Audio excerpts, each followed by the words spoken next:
Welcome to another UK Hillforts video. Today we are at Blewburton Hill in South Oxfordshire, and I'm going to introduce you to the new member of the crew, Neil. Well, good evening. So, a little bit about myself.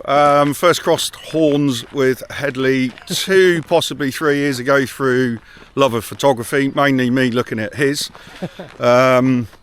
Started going out on a few countryside walks, long countryside walks, including the Ridgeway.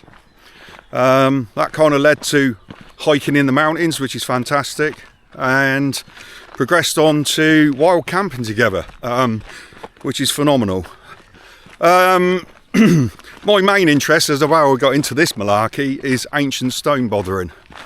Hillforts came a bit later, but stone rows, stone circles, long barrows, pond barrows, disc barrows, wheelbarrows, loads of barrows, but mainly, yeah, ancient stone bothering. So that's kind of how our paths met, and then as the walks got bigger, onto Hillforts. Welcome on board. Thank you very much. Talking of ancient static objects, I'll pass you back over to Hedley. Can't get the staff. Okay, we're at the top of the path now, and there is a gate just in front of us that then leads to sort of a path that goes up the successive ramparts, I guess, of the hill. Neil says this has Neolithic roots. It's going to hand over to him for that. Yeah, so first signs of occupation here were late Neolithic, moving into early bronze. Flint tools found, bone shards, and they have been dated to that period. So it has a huge span of activity here over the years. Okay, so we are halfway up the hill, and any excuse for a rest. Neil has just found something about gateposts, Neil. So why are we standing here, Neil?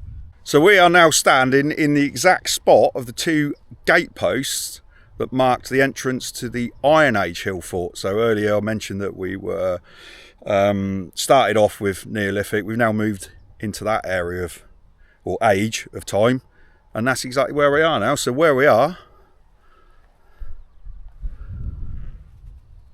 he's over there somewhere. There he is. We are two gateposts. Entrance to the hill fort. Right, so Neil and I are going to try and find a...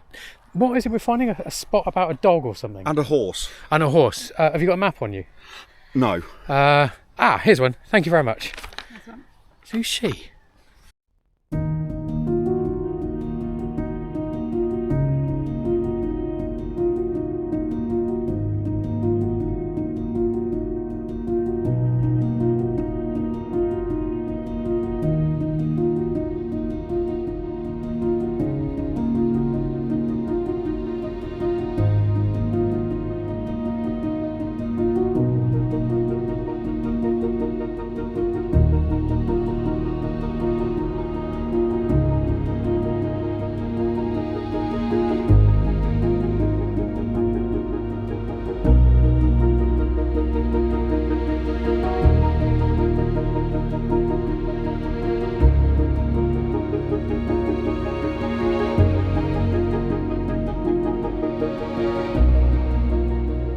Okay, so now that stranger's given us this map.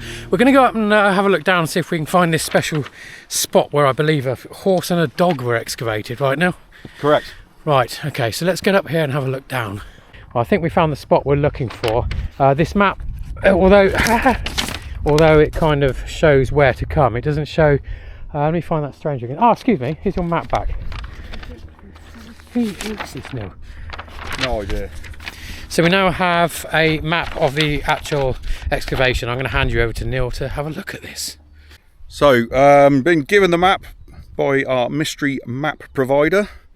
We're now at the burial site of what is a horse and a dog, plus human remains. It's not a cow. So here we have the view from Blewburton Hill. In the distance we've got Whittenham Clumps. Going around here you've got the glorious chimneys of Didcot, and then looking around this way you can see Churn Hill over above Blewbury and the Berkshire Downs. Absolutely wonderful place. Right, so moving up onto the middle of the hill fort, we are now stood exactly on the spot of Saxon burials. 22 all told and 1 inhumation, so that was from the Saxon period. For anyone that knows me, I love Saxon. So talking of the Saxon period, around here, 871, you had the Battle of Ashdown, probably up on the downs over there. And it's the army, the Saxon army, went in 2 halves. You had one half led by Alfred, later Alfred the Great, of course, and one half led by King Ethelred. And it's said that King Ethelred's half of the army, which came in second, actually mustered here on this hill. Okay, so we're now positioned on the parish boundary, which I know a little of from being from the area, but somebody who's more knowledgeable than me will be my good friend Hedley.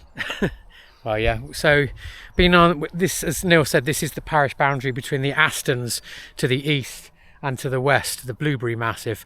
And what you've got to do around here, so for example in May, if you come here in May, you've got Oxfordshire Art Weeks in the first 2 weeks of May, so you could double that with a climb up the hill every year. And you've also got down below us here, there's a conservation project or a nature restoration project in Pictsfield. So I think it is open access, I think, but you have to be very, very careful going through. But you will see lots of different types of wildlife down there as well. Just going up to the trig point to see the view.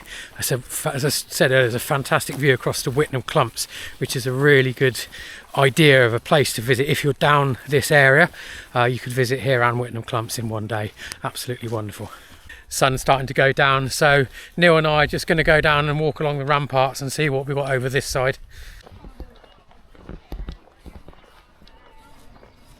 So Neil, these are strip lynches. Were they defensive or what are they?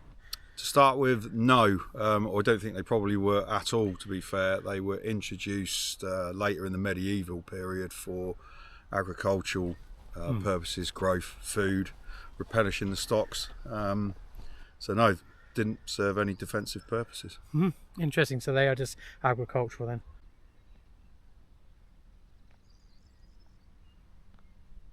So just looked up a final fact about Blewburton Hill. Had a bit of a violent end. So agricultural excavations uncovered evidence that Iron Age occupation of the hill fort didn't end peacefully. When the fort was abandoned around 50 BC, archaeologists found collapsed ramparts, signs of burning, and as we've already seen, skeletons of animals and humans left where they're laying over there, suggesting a sudden and perhaps violent conclusion to the settlement's life.